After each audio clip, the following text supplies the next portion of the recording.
What's up, guys? So just as a bit of a spoiler warning, sort of. A lot of what I'm going to be covering here is very loosely kind of spoilery in a sense, covering kind of the first 4 episodes of Rising of Shield Hero. So this is your little mini warning before we get started into the video.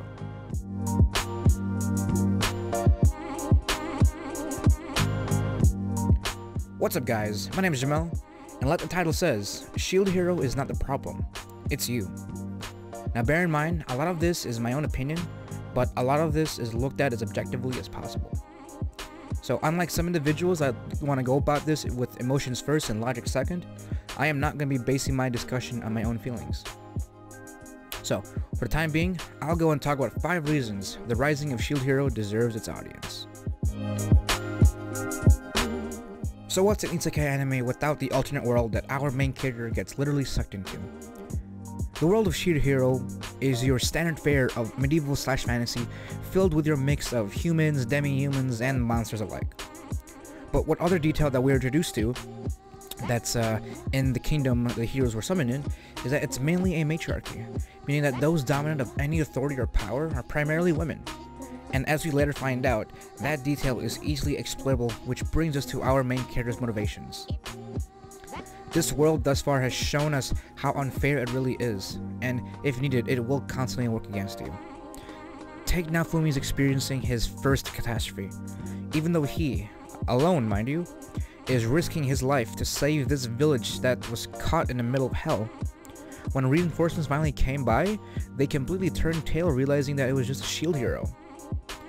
If it's not the high-ranking officers, then it's the citizens themselves. It seems like the moment you fuck up major balls, everyone and their slave is steering clear from you, like with the plague. And now when I read some reviews on this, a lot of them describe Naofumi as one-dimensional and a boring character. Now, as subjective as liking or not liking a main character, Naofumi is the main reason I am hooked on the series. This is a person who was taken advantage of and was made a mockery of on his second day of being summoned. If anything, the brooding and spiteful nature of Naofumi is not his fault by nature. Plus, nowhere would anyone else act any different if given the same treatment. If anything, Naofumi's response to all of this was quite tame, and he could have easily shifted sides and just become a complete ass. He chose to go about his hero role despite the world being against him. This is good character development for a main character, and it's interesting to see him evolve from one point to another. So, while Naofumi is written as a great main character, you need someone else to give him hell constantly. And while I hate this scheming dumb bitch like everyone else, the fact that she's continuously pissed me off for different reasons every episode means that she's actually a well-established antagonist. Now, while the real threats have yet to come, and we've only experienced one wave, mine's constant undermining, manipulation, and overall rotten personality has given me good insight on how diverse these characters are.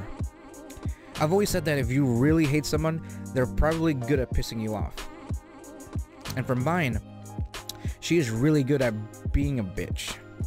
She has an established power being the king's daughter, and abusing that power as much as she can given her privilege in the matriarchy. And she never backs down from a challenge, and she'll wholeheartedly be a constant thorn to Naofumi's side.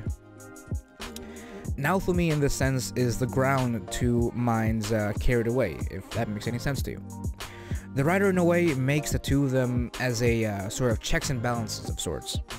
Mine will always be called out on her bullshit by Naofumi. And so out of the 4 heroes, we get to follow Naofumi as a shield hero, mainly because the shield, for some odd reason, is portrayed as the most overlooked and, I guess, weak weapon in an armory. But jokes aside, the shield in the series is the most interesting weapon out of the 4, in my opinion, at least from what I can tell so far. And I personally thought that the writer was gonna go about it similar to how Shielder from the Fate series would go about it, where the shield gets bigger and then they beat the shit out of it, or they beat shit with it. The multiple shields was not something that I was expecting, and I'm actually really happy about that. This gives Naofumi a multitude of different strategies and different ways to fight, and with just a few shields that we have seen so far, it's really exciting to see what he's able to bring out to the table. What sets Shield Hero from most Isekai series is the fact that our quote-unquote hero isn't treated like one. For the moment that the world turned against him, he's had to grind his way up to where he's at now. It's a story surrounding Naofumi and how he interacts with the world, whether it's by Spear Hero, Mine, or even Philo. It's, as the title says, this is the rising of Shield Hero. Hey guys, what's up? Jomel here. Thank you for watching the video. I know it's probably been about a year since we ever posted something on WBA TV. My bad. But hope you guys enjoyed the video. We plan, especially me, plan to put out more videos like this, trying out different formats. I'm kind of really digging how this works out for me in terms of workflow.